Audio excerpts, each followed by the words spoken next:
Chapter 8. Eli watched with Damon as Silas led Kevin to the patrol car. 2 officers hurried out and arrested him. "It's dangerous for you two to stay at the house. Would you and Silas like to stay at my place until we catch Shadow?" Eli asked. He felt Damon staring at him. "It's either that or you go into witness protection and become suspects. If that happens, you won't participate on this case." "Of course I accept. I'm sure Silas will agree as well," Damon said. "I'll tell Silas and we'll both get some of our things." "I have something else to tell you," Eli said, and Damon nodded. "If there's a next time, we can't question a suspect or a criminal like you did. I know you did it because time was running out. You're not an authority either, and that's why I didn't stop you, but that's not how I like to work. Just to let you know." Damon tightened his lips. "I appreciate your honesty. Part of me was overpowered by the need to make someone pay for Maxwell's death. I shouldn't have allowed that to happen." Eli switched his attention to 2 more police cars arriving. "It's fine if you understand, and I get where you're coming from. That's all. Now I can't let you or Silas into the house until we're sure it's safe. After all, we don't know how the poison is used. Let's go." He joined Francis with Damon. He gave the camera to one of the officers, who put it into a Ziploc bag. "Can we check inside the house, Francis? Shadow has been watching us." Francis pulled his gun out and regarded the other officers. "I need 2 of you to check the perimeter and 1 of you to stay with the suspect. And you 3, come with me." "Can you give me the key?" Eli asked Damon and Silas. Silas took a set of keys from his pocket. "Here, take mine." Eli followed them toward the house. He unlocked the door, opened it, and let the officers in. He looked around inside as they went in and yelled, "Clear!" from various directions.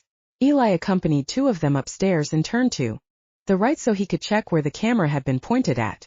He turned the handle to one of the rooms and cracked the door open. The office looked lived in. He walked in and saw a jacket hanging from a chair behind the desk. Eli peered out the window. He had a perfect view of the tree. This was how they knew where Maxwell was, and they had a view to the front yard from that angle. The walls of the office were empty, which was odd for a painter like Maxwell. The layout drew Eli's attention. It didn't look right from what he'd seen on his way here.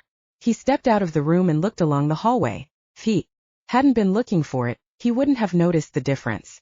Eli went into the next room and noticed it was smaller, clearly creating a space between both rooms. Eli approached the wall, a wide cabinet about half of his height in front of. He crouched and checked the feet of the furniture. Only the back left leg had been dragged at the same angle at least twice. Eli held the right end of the cabinet and lifted it up, moving it over. He froze for a moment at the sight of a small door of the same color as the white wall. He moved the cabinet farther and opened the door. Just in case, he took his gun out and the tiny flashlight he rarely used. Once he peeked inside, he held his breath. "Found anything, Detective Raven?" an officer behind him asked.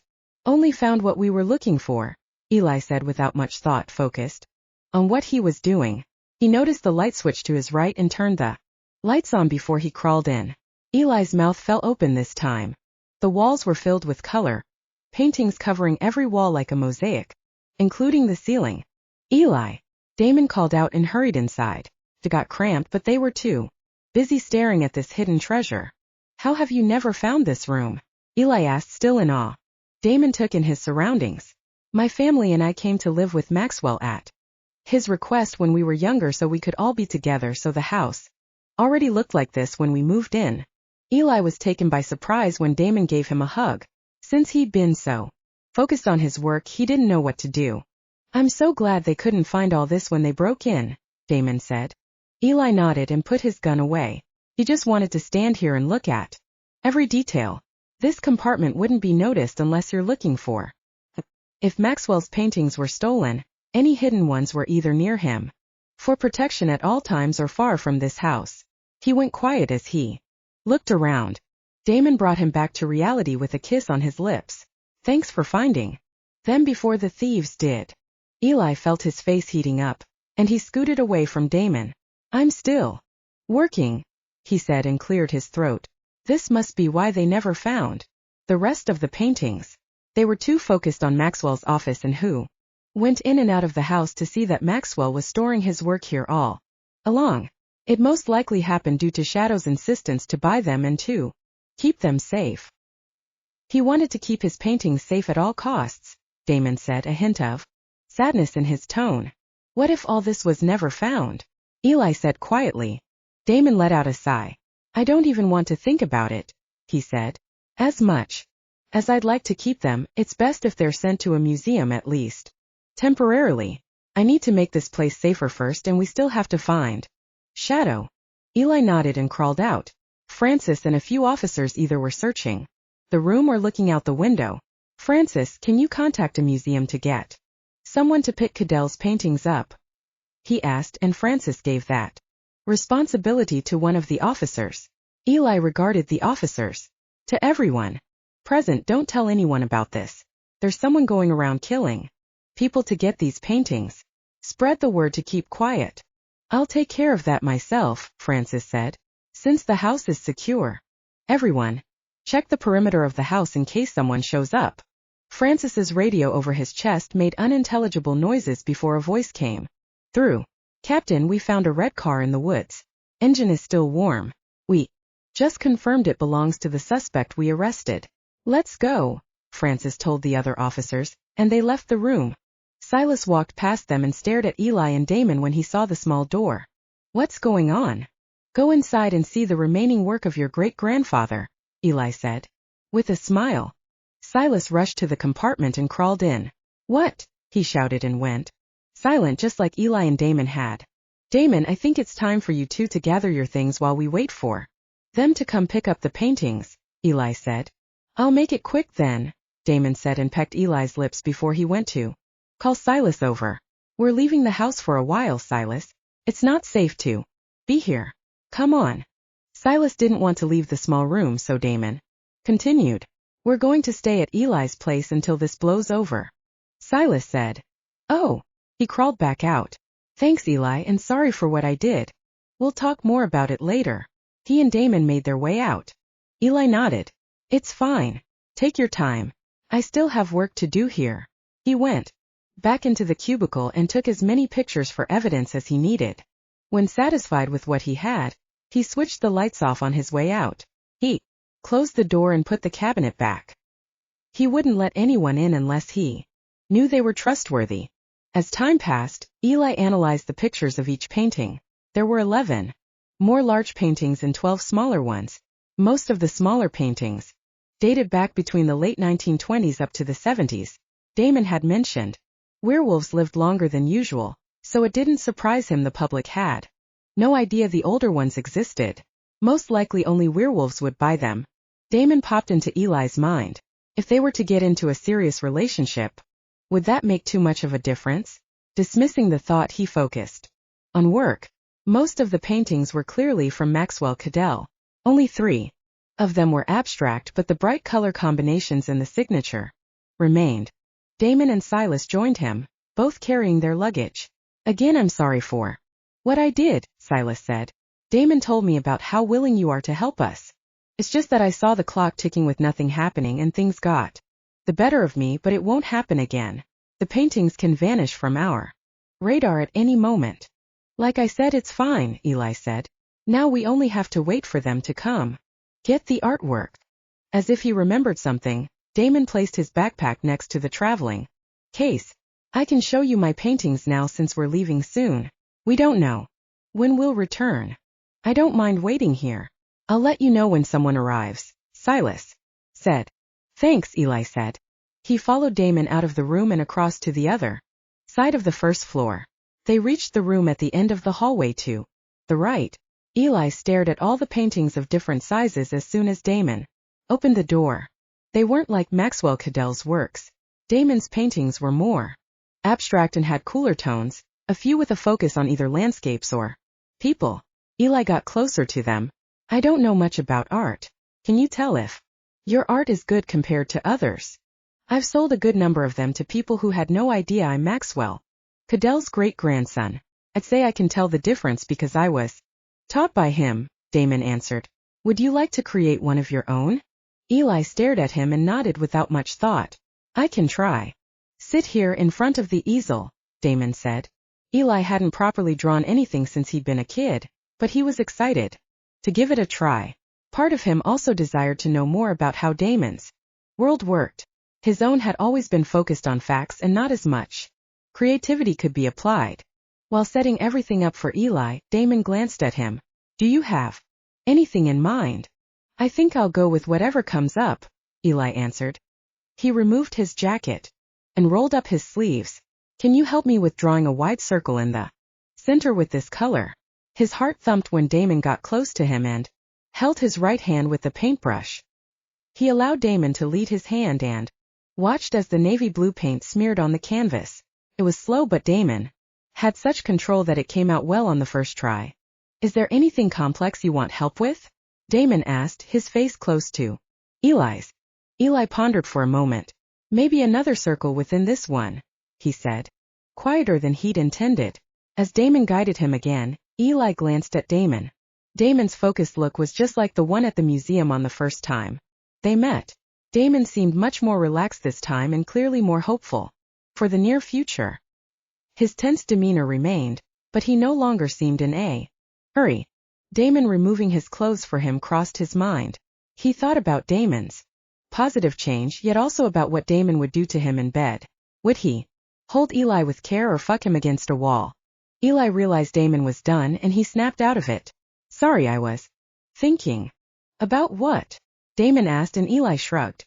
Damon moved Eli's hand closer and took the chance to give him a light kiss on the lips. Chapter 9. Eli stared blankly. They shared another kiss and Damon turned Eli to him on the chair, leaving the paintbrush aside, and rested his hands on Eli's thighs.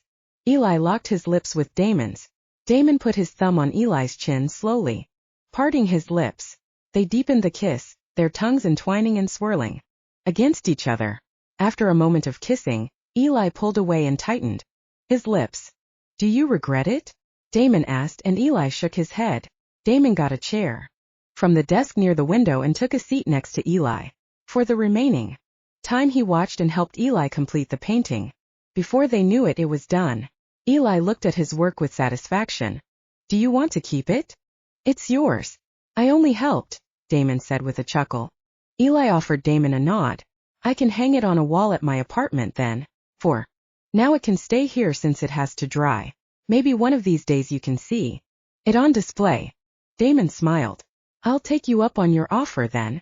Eli got up and stretched but stopped when Damon stood closer to him. What is it? I feel like kissing you again, Damon said. Eli only looked at Damon for a prolonged moment and Damon took that as a go-ahead. They kissed and this time Damon rested his hands on Eli's hips, moving him against him. Eli didn't know what to think to have gotten so intimate with Damon so soon.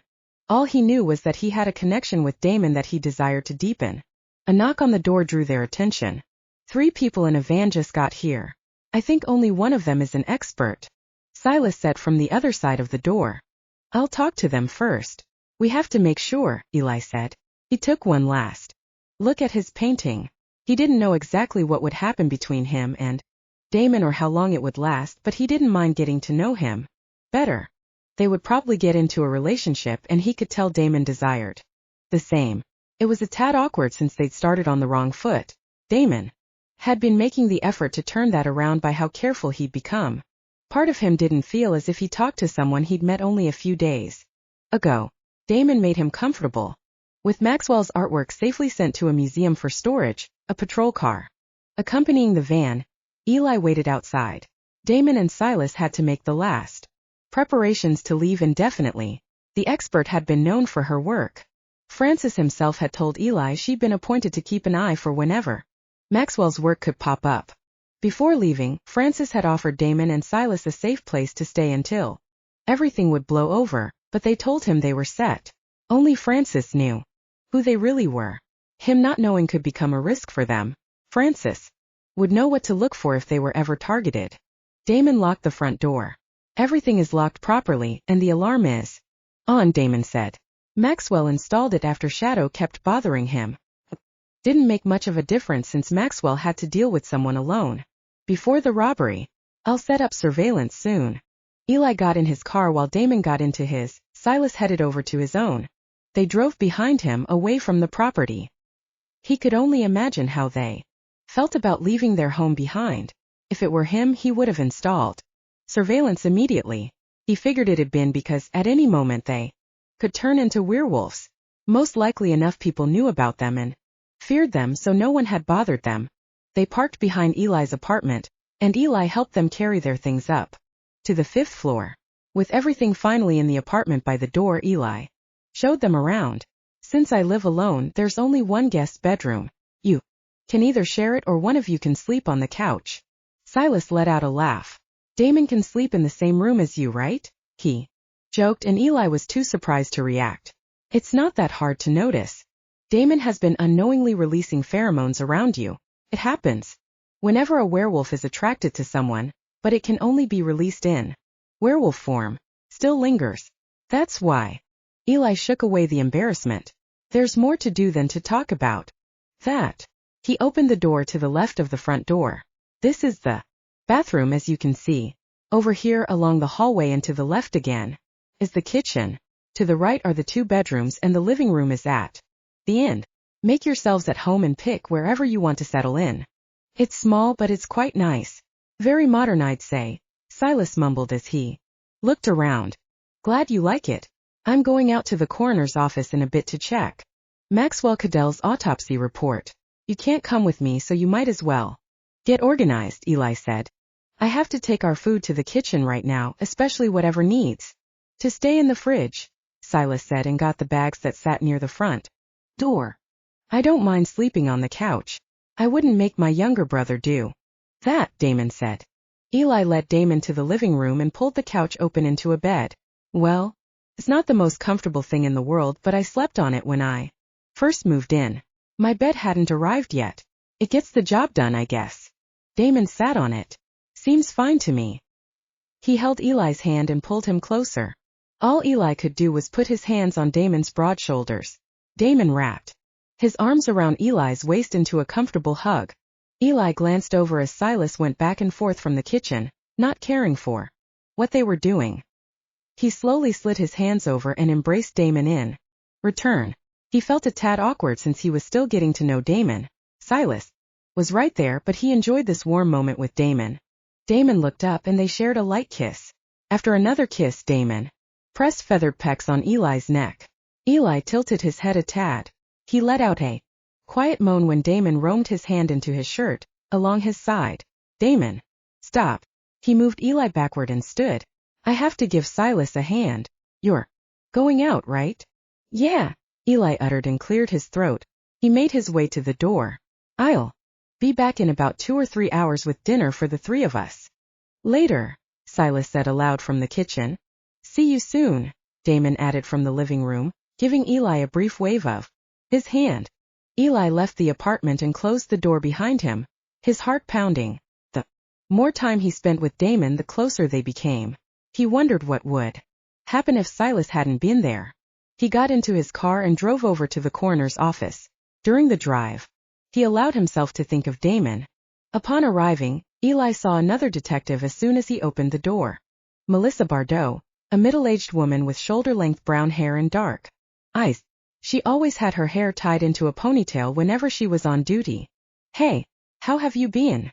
Eli, it's been a while, she said with a wide smile. Not great circumstances, though. I'm here to check the forger's autopsy report. His name's Frederick Baudin, and he was 35 years old. His 4-year-old son is still in the hospital, and the government has taken over the treatment. Bills Frederick had to pay. I went to check up on the boy. He has a brain tumor, but the doctor in charge said things will improve. Eli felt sorry for the boy but was glad he could get all the treatments he needed. At least some good news. He's too young to be asked anything, and I'm sure his father never told him what he was up to. You have no idea. They tried to contact Frederick and he didn't pick up. He probably thought it was for him to pay the bills, but it was about the government aid for his son. It only took a while to process, she added, and Eli was taken aback. I know. His request went through, but it seems he became too desperate. And his skills were amazing. So tragic. In his line of work, Eli couldn't allow himself to become attached to these sorts of cases. Otherwise they would follow him everywhere he went. He knew. Melissa thought the same. We'll do what we can to solve this case for them, he said. A woman with graying hair wearing a white lab coat, Ava, came to them. She handed Melissa and Eli a couple of files. I got Eli the other file when I saw him here. Francis called beforehand and told me you two were dropping by today. We have a lot to talk about. Mind coming with me? Of course, Eli said as he checked the file. He saw Maxwell's pictures. Before and after his passing, he had similar features to Damon and Silas, just like the pictures he had in his office. Now that he'd gotten closer to Damon, this case had grown on him on a personal level. Shadow and possibly other people were still out there, yet he would still keep his head on the case.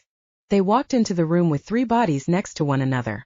Did you find anything unusual, since it seems the 3 of them were poisoned?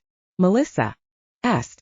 The difference in poison is in Maxwell Cadell's blood. I've checked under microscope, and it's a slow-acting agent that caused several blood clots. For the other 2, the reaction was more violent, Ava answered. To me it's clear that whoever did this wanted to make it seem like Maxwell Cadell passed of old age. If I hadn't specifically looked for such a hidden poison and he wasn't involved in a case, I would have never noticed. Eli took a look when Ava moved the sheet to reveal Maxwell. He had short black, graying hair and a straight beard of the same tones. Eli scowled. Doesn't look like he passed 2 weeks ago. He remembered Maxwell had been a werewolf, so he changed the subject. There must not be much else to check. I only did a blood test on him and stopped there. There are anomalies in his blood. I was waiting for you 2 to stop by, Ava said. She let out a sigh. My colleagues are also finding this very strange. We've never seen something like this. At least not here. What else did you find? Melissa asked, glancing at Maxwell's body. Ava looked at Maxwell for a moment. His body hasn't started the decomposing process, and his blood began circulating this morning. Extremely slowly, but it did. Eli's eyes widened.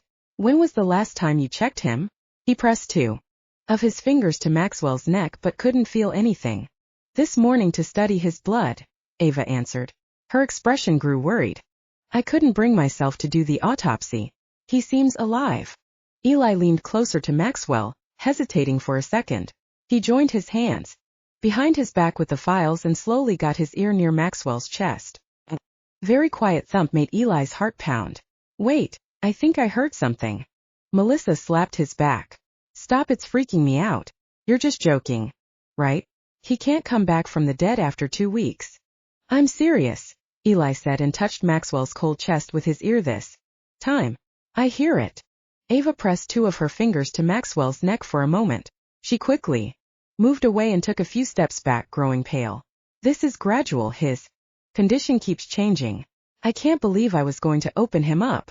Is it possible for a poison to only make someone dormant like this? Eli asked.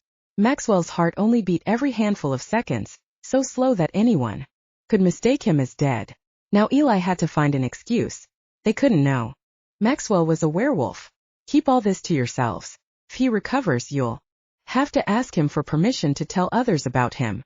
I'd have to look it up. It can be a substance that didn't have the intended effect on him, Ava answered. She crossed her arms with a scowl. I don't mind keeping this to myself for now, but him completely recovering seems too far fetched. His brain was and still is lacking in oxygen. He'll have permanent damage if he wakes up.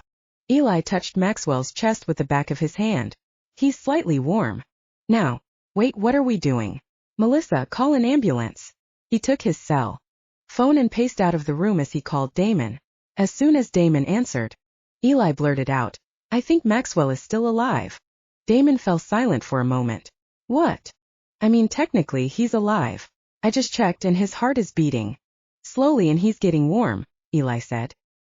He looked into the room and saw Melissa making the call. Ava checked Maxwell's vitals again as well as his pupils with a small flashlight. It might be the opposite because I'm certain he was pronounced dead on my table. I checked him myself, Ava said, laser-focused on Maxwell.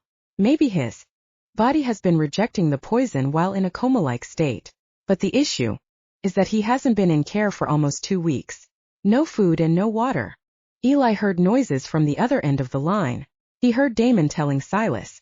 Their great-grandfather might still be alive. We'll meet you at the nearest hospital. We're leaving now, Damon said, and they ended the call. Chapter 10. As he arrived by car at the hospital with Silas by his side, Damon watched as they wheeled Maxwell into the building in a rush. His feet dangled off of the gurney. He noticed Eli at the entrance making a call. Damon's cell phone rang, and he picked up.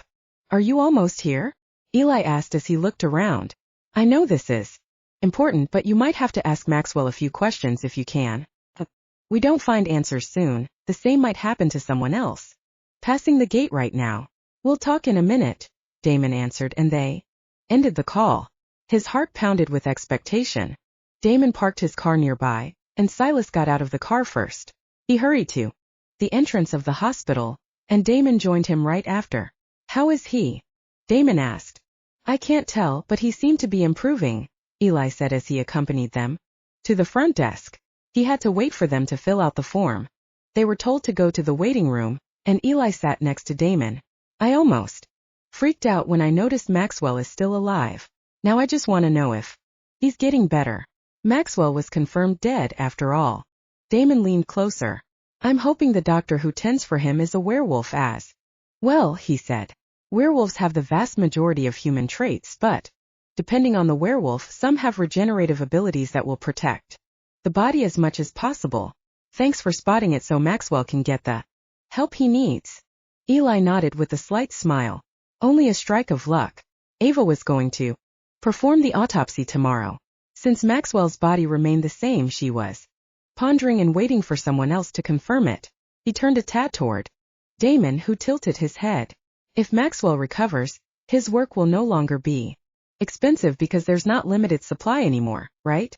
If that were the case and Maxwell painted again, the prices would decrease. Still, they'll be higher than before due to the criminal case, and he already died once. The story also sells, Damon answered. I see, Eli uttered and looked over at Silas. How are you feeling? Trying not to hold expectations for what comes next, Silas answered. To me, even if Maxwell recovers, I still want to solve this case. Eli looked away and then back at Silas. We'll do what we can to catch everyone involved, he said. Silas looked forward, and they followed his line of sight. A doctor came in their direction, passing by other people in the waiting room. Damon didn't like how she was here so soon. When she approached them, they stood. You can sit back down, she said, and crouched before them. She motioned them to get closer, so they leaned in. I'm Dr. Sense. Now, I know Maxwell Cadell is a werewolf, so I asked to take over for the other doctor. I could tell as soon as I saw him. I'm a werewolf as well. Will he recover completely? Silas asked with expectation. Please say yes. He's currently recovering with treatment. His body is doing the bulk of the work, which was not to let it shut down entirely, she answered. The thing is, it's not unheard of. There's a wild animal, which I can't really remember the name of right now, that can process certain toxins the same way. They become dormant after being poisoned. It looks like they're dead, but they eventually recover and move on as if nothing happened. Eli hummed. Do you know what type of poison it is? Sense shook her head. The coroner's file shows it as an unidentified substance. It was most likely created by someone, so it's not traced back to them. But it's not untraceable within the body, so we'll soon know what it is. Maxwell recovering might be a big help, and his family is very hopeful, Eli said, mostly to himself, and Damon nodded. She smiled a tad. He's improving by the minute, but as a doctor, I can't promise anything. We'll see. Her pager chimed on her chest pocket and she checked it. Damon stared as she rushed away while saying Maxwell's name under her breath. Eli regarded Damon and Silas and noticed the dread in their expressions. Dr. Sense is hopeful. Maybe that treatment just isn't the right one. As an unknown poison, so they might only have to change it. Eli frowned when Damon cast his head down. Damon, come outside with me. Silas, can you let us know if there are any updates? Take your time, Silas said and took his cell phone from his pocket. He put his earphones on. They went outside and off to the side of the hospital. Take a deep breath. Eli said to Damon. I know you're quite close to Maxwell because he's also a painter and this is your family member. Silas is also very affected, but this is a moment of hope. At least now there's a chance for Maxwell to come back. I'm saying this as myself, not as a detective. Damon nodded and hugged Eli. I don't want to lose him again, he said, quietly. He'd grown up with Maxwell for most of his life. They'd spent hours working on art and discussing new ideas. Oftentimes they even traveled together, either for inspiration or to each of their art exhibitions. Eli hugged him in return. They remained like that for a few moments. Silas is dealing with this alone right now. I'm sure he needs you by his side. Damon pulled away and gave Eli a kiss on the lips. I'm feeling better now. Appreciate your effort and will to see this through, especially to be here for me and Silas when you don't have to. I care about you and your brother, Eli said. He gazed at Damon's smile and rested his hand on Damon's forearm before moving away to head back inside. But Damon turned Eli to him with his hands on Eli's shoulders. Damon kissed him again and roamed his hands to Eli's hips, drawing him flush against him. I want to keep touching you and for us to grow closer, but we have to leave this for later. You've been working so much without a moment to rest. Eli nodded shyly, averting his gaze. They headed back into the hospital and saw Silas still waiting. Right when they sat back down, a nurse approached them. Please come with me, Doctor. Sims would like to speak with you. The detective as well. Damon couldn't guess whether things would go well or not, but at least Eli was allowed to join them.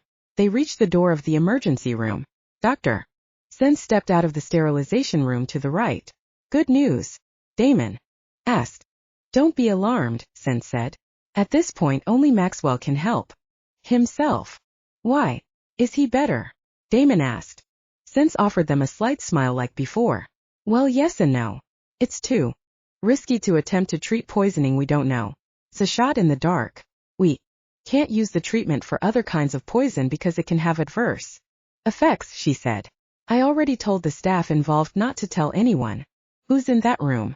For now he needs to stay here and be monitored for any crashes that might occur. A nurse came out of the emergency room in a rush. Doctor, our patient just woke up. Damon and Silas were the first to barge in, and Eli followed them inside. Damon glanced behind him. Eli peeked over from behind Damon and watched as Maxwell blinked slowly. Damon switched his attention back to Maxwell. Maxwell's mouth opened, yet only a deep hoarse sound came out. The nurse paced out and returned with a glass of water while they remained stunned. Sims pressed a button on the hospital bed, and it slowly tilted Maxwell's torso up. How do you feel, Mr. Cadell? She asked while the nurse helped him drink from the glass of water. Zoe, can you wait outside for a bit? Of course, Dr. Sense. Let me know if Mr. Cadell needs anything, the nurse said and left the room. Damon was speechless and so was Silas. All they did was stare at their great-grandfather. Damon wanted to touch him to check if Maxwell was truly alive. Maxwell let out slow words. Some sort of blast all over my body woke me up. I tried to treat you in your dormant state, but it didn't work. That might be the reason, Sense said. He finally noticed Damon and Silas and tried to reach out to them, but his hand only twitched. He struggled to sit up, but Dr. Sense moved him back with her hand on his shoulder. You need to rest and allow yourself to fully recover, Sense said. Eli swallowed dry when Maxwell saw him. I'm Elias Raven, one of the detectives handling the case of your supposed death. 2 more people passed from poisoning, he said. Damon and Silas staring at him, but he continued. We found your remaining paintings. They were safely sent to a museum and we caught the man who poisoned you. The rest was stolen. Your name's Elias? Silas asked and Eli nodded. All this time and I had no idea. I rarely use it. It's to show my respect toward your great-grandfather, he said. Please just call me Eli, Mr. Cadell. Before Damon could address the new information, Maxwell coughed a few times, and Sense helped him drink more water. Thank you for letting me know, Eli. Stolen? Maxwell asked. We have to catch Shadow as soon as possible. We're doing everything we can, Damon said and rested his hand on Maxwell's forearm. His chest tightened. We missed you, grand dude. Maxwell revealed a weak smile. You too, my boys, he said and shook his head. Slightly. Shadow will do anything to get my original paintings. Eli stepped closer. But why? What makes your paintings so desired by him? Infatuation, he answered. If he can't have me, no one can. By getting the paintings, Shadow will have a part of me. Eli stared for a moment. How well do you know him? Maxwell pointed at the glass of water, and Eli helped him take a sip this time. Maxwell cleared his throat. I met Shadow at an art gallery. Ever since then he's followed me around and even found out where I lived. That infatuation turned into obsession, he said and let out a weak chuckle. Shadow is quite the egotistical guy. He doesn't like being rejected or not getting what he wants like a brat. Even if I liked guys, I would never go for him. The way Maxwell spoke brought a slight smile to Damon. Maxwell was making a speedy recovery right before his eyes. Is there anything you can tell us to help solve this case? There's going to be a negotiation at the harbor 2 days from now. They've been forging your work as well, and it's been a mess. Chapter 12. Eli woke up to a familiar touch on his cheek. You're a light sleeper, Damon said, and Eli nodded. His throat was dry, and he didn't want to leave the warmth of being in bed. Damon had taken him for a ride, to the point he didn't feel like moving. Before he could tell Damon to join him, he noticed Damon's serious look. Damon stood in front of him out of bed. It's almost 10 in the morning and we just got a call from the hospital. Eli was fully awake now, staring up at him. How's Maxwell doing? Damon smiled. Much better. The issue was that he couldn't find a way of waking up from his dormant state on his own. Doctor since unsuccessful. Treatment actually helped in bringing him back, he answered. I already called my parents and they're getting ready to return for a visit. They'll be back in a couple of days. He offered Damon a smile and held his hand. I'm glad your great-grandfather is alive and recovering. Looks like a ton of pressure fell from your shoulders. You helped in making this happen, and you've been doing the best you can, Damon said. He crouched and gave Eli a loving kiss. If we didn't have other things to focus on, I wouldn't let you leave this room. Eli drew the bed covers closer. You and your embarrassing words. I didn't know you were that wild in bed, Eli muttered. I don't want to get out of bed right now. It's so warm. Let's just say I was eager. Rest for a while now. I cleaned you up while you slept and found clean covers in the closet. A few maneuvers took place to switch them so you could sleep comfortably. You must have been really tired, Damon said. Eli smiled in return. You must be hungry. Silas is preparing breakfast for the 3 of us so you don't have to worry about anything right now. You also don't have to worry, right? Eli scooted back and patted the spot next to him. Damon slid into bed with a smile and pulled Eli into a hug. Right when Eli was about to relax, a knock on the door drew his attention. He found it strange that his apartment had stopped being monotonous overnight, but he enjoyed it, especially with Damon around. Silas cleared his throat. Can you 2 stop making out for a change? Prepared breakfast. Eli and Damon laughed, but Eli was more embarrassed than anything else. We'll be right out, Damon said aloud and pecked Eli's lips. Take your time. Thanks, Eli uttered and followed Damon with his gaze as he left the room. He looked out the window at the cloudy sky, but it was still a bit sunny, so it wouldn't rain too soon. He didn't want the operation to end up hindered by the weather. With a deep breath, Eli sat up and leaned against the headboard. Since he'd fallen asleep early, right after such passionate sex with Damon, he felt well rested. He couldn't remember the last time he'd slept for 12 hours. That still didn't mean he wanted to leave the comfort of this bed. Eli sighed. He made his way to the closet and got fresh clothes on for the day, before going to the bathroom to get ready. When Eli walked into the kitchen, he stared at the unusual amount of food on the table and the counter. Damon went out as soon as the stores were open and flooded the apartment with food, Silas said. Since we use a lot of energy, we have to eat more than what you got us last night. We also had a small feeling Damon wouldn't run into Shadow at the supermarket that early. Eli hummed and scratched the back of his neck as Silas chuckled. I don't mind, as long as no one followed you. If there's a next time, I'll go. He sat at the table and looked at all the options, from different types of fruits to various toppings for toast or scrambled eggs and sliced vegetables with dips. Isn't this too much? It'll be lunchtime in a few hours. We can save the rest for later and eat the leftovers for lunch, Damon said. We won't have to worry about preparing anything else until it's time to go to the harbor. If you say so, Eli said. Are you going to visit Maxwell? Silas cast his head down. Dr. Sense, at Maxwell's request, advised us not to stop by the hospital until he's out. People can't see us there. We wanted to visit at least once. Taking a bite from a toast with a tad of butter, Eli didn't know what to say to that. If he picked a side, he'd either end up on their side or against Maxwell's safety. As they remained quiet and ate, Damon broke the silence. There's something Maxwell said about the case, he said with a sigh. It's too risky to have a human involved, so he called someone he knows. He's a private detective who agreed to work with him when shadows started getting overbearing. Who? I might know them, Eli said. The private detective is a werewolf called Zach. He'll help since werewolves are much stronger than humans. It's not to replace you, Damon answered. Maxwell gave me Zach's number to let him know about the meeting at the harbor tonight. He wants you to call Zach instead since you know the most about the case. Damon searched through his cell phone and handed it to Eli. Eli got his own from his pocket and added the new number. I'll try to set a meeting at my office with Zach. I need to know who I'll be working with. I agree. We can't take risks, Silas said and took a sip from his glass of water. On a side note, last night I heard something I didn't want to write when I switched songs. Just saying. Eli glanced at Silas a few times. Sorry, he uttered, his face heating up. Silas shrugged. I don't mind. I got to find new songs to listen to. Seems like you really enjoy music. Eli said to change the topic. I also like making music, but since Maxwell passed and came back I've been on a hiatus. He hummed with a nod. I'd like to listen to your music one day.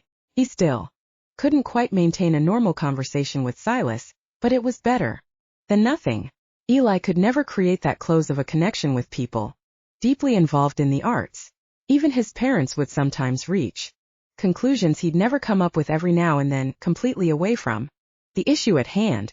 I'll arrange that to happen when the dust settles, Silas said and continued eating his scrambled eggs. Eli offered Silas a smile and called the number Damon gave him. He put it on speaker. From the other end of the line, a deep, smooth voice said, Hello. Hi, is this Zach? I'm Detective Eli Raven. I got this number from Damon. Cadell Maxwell Cadell's great-grandson, Eli said. I'm currently investigating the case of the stolen artwork. I was wondering if you have time to meet as soon as possible at my office. Well, I have some time, Zach answered. What's the address? You'll get it through text message in a minute, Eli said. Thank you for being willing to meet. Zach hummed.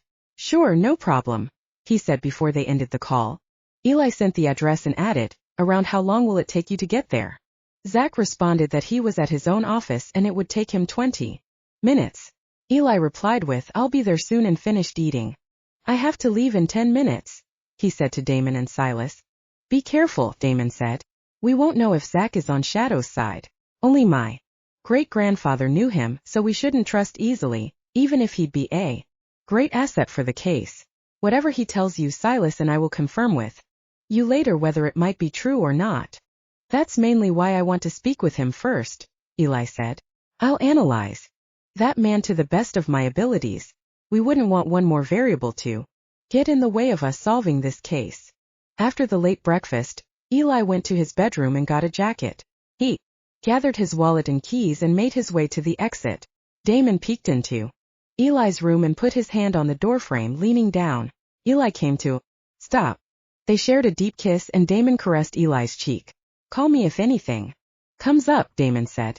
I will, Eli said quietly, and Damon kissed him again. Eli offered Damon a wave of his hand and headed out, his heart thumping.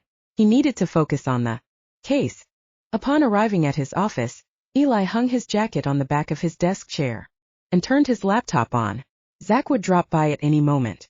Eli got the files on the case and left them in his top drawer. The doorbell buzzed and Eli went to the main door. He opened the door and looked a tad up at the brown-haired and green-eyed man before him. Private Detective Zach Damaris, he said, and they shook hands. Eli welcomed him in. Zach looked as young as him. Elias Raven. Please call me Eli. Good to meet you. Have a seat, he said and closed the door. When he sat across from Zach, he kept his eye on him. It seemed all werewolves had a great physique and good looks.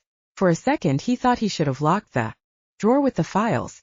If you don't mind, you'll have to understand if I doubt your intentions. Same, but I don't mind proving myself. You're the one who's close with the Cadell family right now after all, Zack said as he looked around the office. Eli tilted his head in confusion, so Zack continued. You have a werewolf scent all over you. What are you? I know about Shadow and what's going to happen at the harbor tonight, Zack said. As for Shadow himself, I know because Maxwell told me, and as for the harbor, it's just word on the street. Eli raised a brow. How are you involved right now? Zack let out a sigh. Maxwell gave me a payment for my services while alive. But I can't fulfill more than this because I only know about the harbor. Heard from smaller fish involved that 2 people have died, a forger and the art thief. Eli nodded. Unfortunately they did. But what do you intend to do with the information you have so far? I'll be at the harbor and look for Shadow to get him arrested, of course. Shadow is a big puppeteer in the crime world. Catching him would dismantle a big chunk of it, Zack answered. He leaned forward. You don't look convinced. I can't read minds, so I can't guess which side you're on, Eli said. All he had to do was wait until Zack could prove himself. No way would he tell him about Maxwell still being alive otherwise. I can share more information then. Zack continued when Eli joined his hands, a warning that Zack shouldn't bullshit him. Well, I have direct contact with the king. It's my partner, the current uncrowned king in the werewolf community. Eli looked at Zack blankly. Never heard of a werewolf king from Damon or Silas. Zack raised a brow. To be fair, you're not a werewolf to begin with, and you only entered our world recently. You wouldn't have known who he is. That's fair to say, even if it's quite an important fact to share. But what would this werewolf king do, and why are you bringing him up in this conversation? Eli asked. This made him wonder if being the king was a matter of his differences from other werewolves. Or was it a mere title given to him? For whatever reason, there are werewolves in the police force who ask him for help in certain cases, especially when it's to take down bigger fish, Zack answered. The king tends to be quite stubborn, but he's reasonable and likes rules and order. His name is Oscar, boss. Eli stared again and asked under his breath. Boss? That's his real name. Do you believe me now? Eli leaned his tense back against the couch and thought. Do you have a picture of you together, since I can't just take your word for it? It's nothing against you, but because Maxwell hired you himself, I only want to be sure. Either way, he'd asked Damon and Silas about this. If anything happened to Maxwell, the main suspect sat right in front of him. So far, only Eli, Damon, and Silas knew about the big new development on the case. The source of a leak would have been obvious. Chapter 14. Eli parked his car near the back entrance of the harbor. Damon and Silas did the same behind him. He stepped out and looked over as the trained personnel walked about in protective gear. Francis and Zack approached him. Eli looked at the rather tall man next to Zack, the same one from the picture. Damon and Silas stood next to Eli. They were finally all gathered to see this through. Good to meet you. I'm Oscar, boss, he said, and they shook hands with him. Elias Raven, and these men are Damon and Silas Cadell, Eli said. If you don't mind, call me Eli. Francis called to one of the officers through the two-way radio hanging from his chest. Bring over 3 more bulletproof vests. He regarded Eli. I have people on the containers hiding inside the harbor's offices and around the perimeter of the harbor to let us know who comes and goes. Expect anything to happen, Eli said. The sound of the ocean calmed him. He glanced at Oscar, wanting to ask him a few questions about him being a king and how he worked as a team. Before he could ask, noises came through Francis's radio. There's movement. Car sighted. On standby. Francis looked over his shoulder. Copy that. Keep watch, he said firmly. We need the 3 bulletproof vests to be delivered now. A young man in black gear came from the dark, carrying 3 vests, and distributed them. Eli put his own on, and the man helped him. Meanwhile, Francis helped Silas, and Zack gave Damon a hand. You 2 are civilians right now. Don't get involved even if you want to, Zack said, and Damon nodded. I'll go ahead first, Oscar said, and left without waiting for a reply. Zack scowled. Wait, we have to talk first, he said, but Oscar just waved his hand. Zack sighed. I told you how stubborn he is. Oscar doing that might compromise the operation, Eli said. You told me he likes rules, or were you talking about his own rules? We can't afford to make a mistake here. Seems like you're strict about these things, Zach said as he looked toward the harbor. This is the way Oscar works, and so far he's been successful. But I hope nothing happens to him or this operation. We're dealing with unknown and powerful people after all. Francis scowled. Status? He asked through the radio. Tell everyone to talk as quietly as they can. Shadow has very good ears, Zach said, and Francis shared the instructions. 3 cars and a small van passed the gate, now parking on the other side of a container away from the surveillance cameras, someone replied. It's a container we already checked earlier today, and it's empty. Might be used to transport the paintings, Francis grumbled. Eli hummed. Check on Oscar. He can't act on his own. Zach spoke instead. Oscar will follow the rules, but it's always best to confirm. Sometimes Oscar can be unpredictable. Francis called for Oscar, but it didn't go through. Someone tell me where Oscar is. Another voice came through. He's the closest to the container on the edge of the harbor near the water. Eli was taken aback. If someone sees him, we won't catch them red-handed. He went to his car and opened the door carefully. He took a pair of binoculars from the glove compartment and went to the entrance of the harbor. He crouched by the gate and looked through them. They weren't in sight since we're on the other side of the container, so he slipped into the property and sneaked behind the containers. The others followed him. He only noticed when he heard the quiet steps behind him. He focused on what he was doing and continued. Once he had a direct view to the spot where the cars were, he watched them through the binoculars.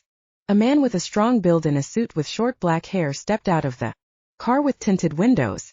3 and 4 people came from the other 2 cars, and 1 more from the small van. The one alone opened the back of the van, and there was light inside, revealing their faces. Eli scowled as the man in a suit pushed the driver aside and looked inside. That's Shadow, Zach said quietly. Eli was about to ask Zach how he could see from this far away, but he dismissed the question. Instead, he kept his focus on what was going on. Francis, check Oscar's position again. It's not good that no one can reach him right now. Eli narrowed his eyes when he saw Shadow nod to the others. The painting must be real. Shadow just had a positive reaction. Someone is coming out of the car with tinted windows.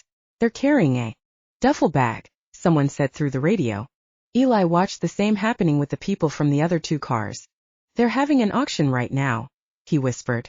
The man who came alone motioned into the van and said something Eli couldn't hear from so far away. The sounds of the wind and the ocean coming from the other side of the metal fence didn't help. Oscar on standby, hanging from the edge, a different voice said this time. Can Oscar endure it? Eli asked. That's not something we have to concern ourselves with, Zach answered. Eli clenched his jaw when Shadow walked up to the man with a wide smirk. Shadow grabbed the driver's shirt collar and threw him toward the sea. Eli stared when Oscar reached up and got hold of the man's ankle. Shadow didn't notice and entered the back of the van. The unknown man in a black suit who came with Shadow pulled a gun out and pointed at the others who intended to buy the painting. They panicked and a couple of them tried to run away, but the man shot at them from behind. Eli and the others ducked a tad as the sharp noises traveled. Someone took the shooter down before the 3rd shot was fired. Everyone move in, Francis yelled through the radio. Eli watched as Oscar jumped onto the dock, still holding the man by the ankle, and dropped him. Oscar reached into the van. He swung Shadow out of the van with such force that Shadow slammed against one of the cars and bent it like it was nothing. Shadow moved away from the car, coughing hard. Eli noticed Shadow's expression of anger toward the one on the ground who'd shot at the bidders. Before Oscar could get to him, Shadow seemed hesitant and dodged him. He leaped into the van and kicked Oscar back. He stepped back out with the painting under his arm and took off running. Oscar gave chase.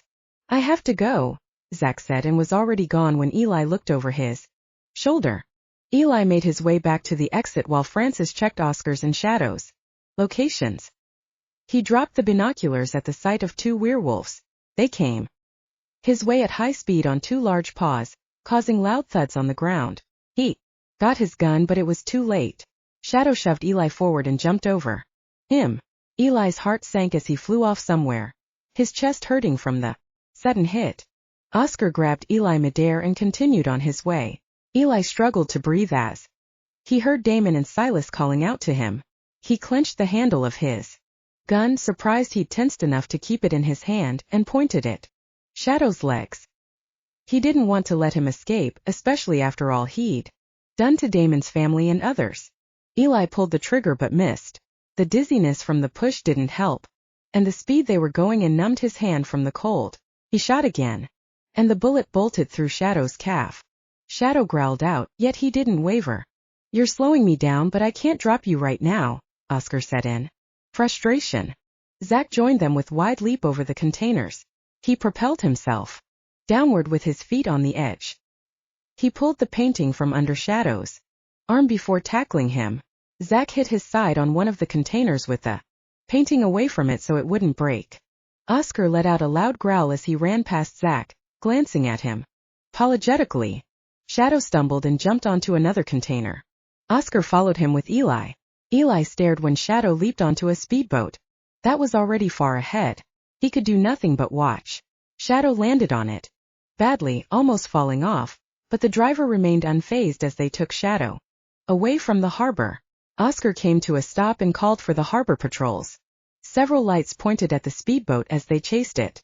At this point, Eli couldn't shake away the grogginess, especially after such a sudden stop. He put his hand on Oscar's shoulder. "I need help," he uttered. Oscar placed Eli down.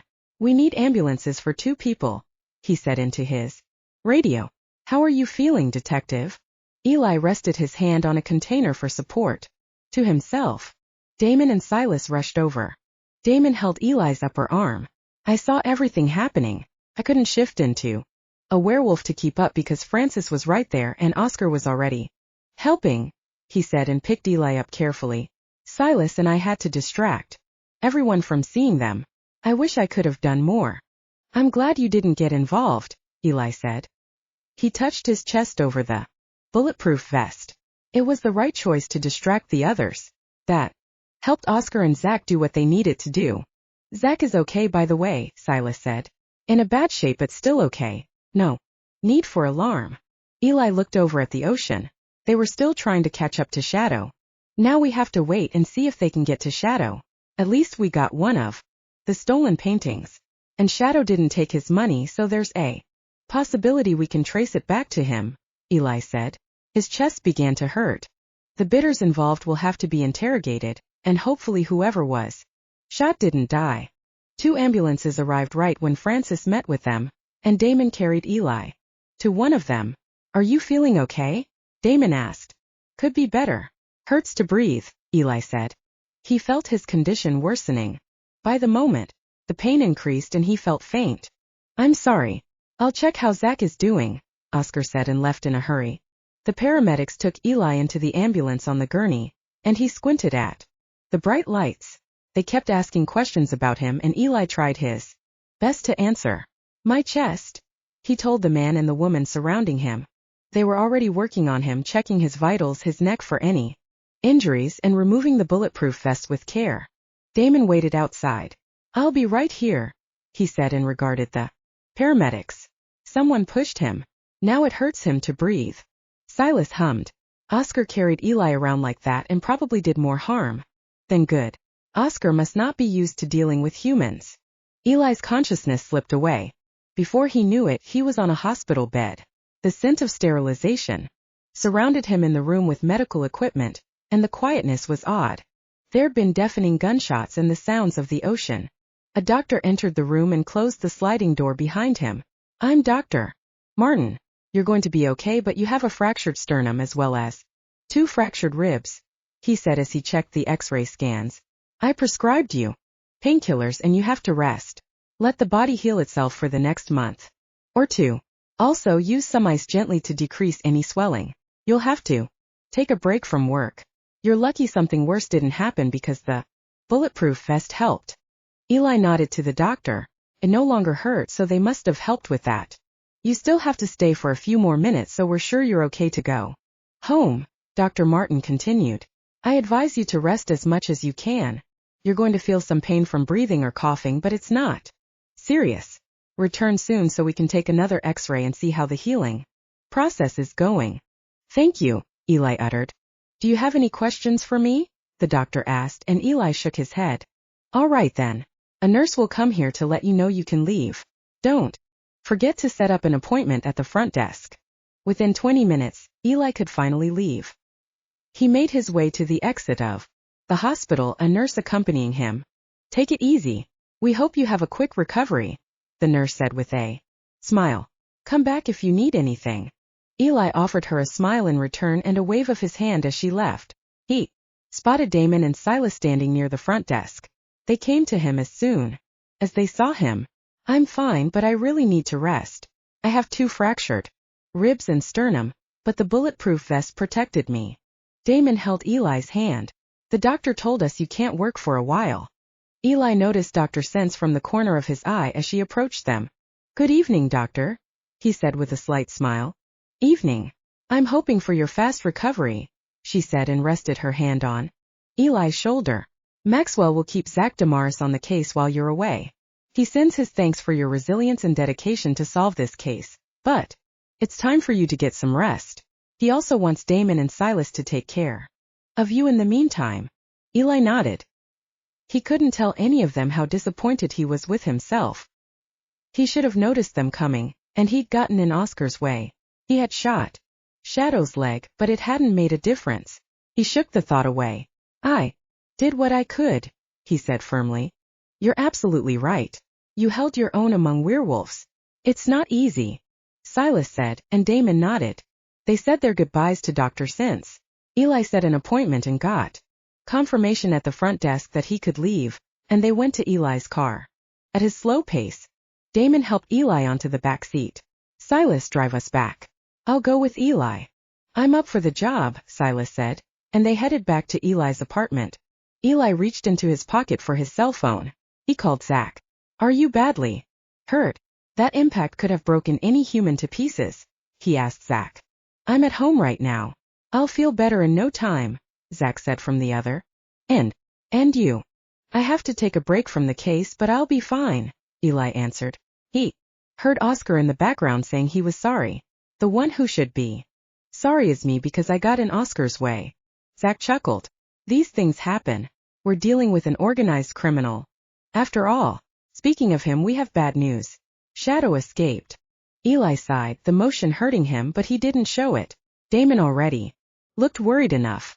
At least we have the original Days Gone By, and everyone involved will be interrogated. The case will be in good hands, Zach added. Unfortunately, there was one casualty and one of the bidders is on life support. These people didn't know what they were getting themselves into. Yeah, you can call me any time if something comes up. We can't let more people end up hurt over this, Eli said. I'll make sure you're up to date with the case. Don't push yourself, Zach said, and they ended the call. Eli put his cell phone back into his pocket and gazed at Damon's hand on his thigh. Eli slid his hand into Damon's and rested his head back, closing his eyes. He calmed his breathing. It didn't hurt as much due to the medicine they prescribed, so he felt a tad at ease. They arrived at the apartment, and Silas closed the door behind them while Damon led Eli to his bedroom. Eli slowly took a seat on the bed. Damon helped him remove his jacket, as well as the plain white t-shirt they had given him at the hospital. I'll get you something else to wear, Damon said and went to Eli's closet. Pants on the door to the right and the shirts are above them. Anything is fine with me, Eli said. He gazed as Damon picked him a change of clothes and joined him. Thanks, Damon. Ready to rest? Eli slid into bed with Damon's help. Eli let out a careful breath. He glanced at Damon, who sat next to him. I guess we can now spend as much time together as we want, even if it's under the wrong circumstances. It's happening in the wrong way again, Damon said. Like Zach said, these things happen, Eli said. I don't know what's going to happen tonight, but the only thing I'll be able to do is call Maxwell to check on how he is, or give Zach more details on the case. Shadow is on the run and everyone now knows what he looks like. He'll probably be too busy trying to get back under our radar. Damon held Eli's hand and slid his thumb on the back. We can count on Zach. and Oscar to find him. They'll find a way. Eli nodded and hummed.